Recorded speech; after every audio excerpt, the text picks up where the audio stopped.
बालाई इलाकों समेत हरिपुर में मानसून बारिशों की वजह से दोनों आबी जखीरे मुकम्मल तौर पर भर चुके हैं।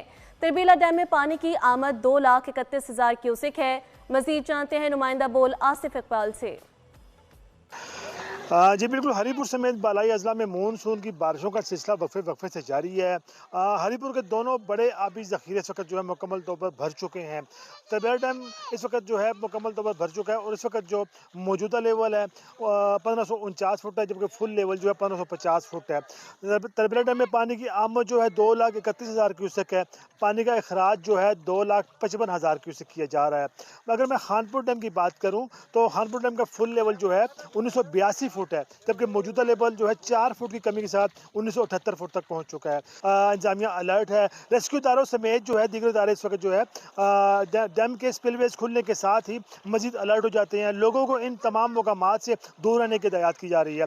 महकमा मौसमियात की पेशेनगोई के मुताबिक मानसून बारिशों का 8वां स्पेल जो है अगले हफ्ते तक जो है वो जारी रहेगा। सब्सक्राइब करें और बेल दबाएं ताकि कोई खबर रह न जाए।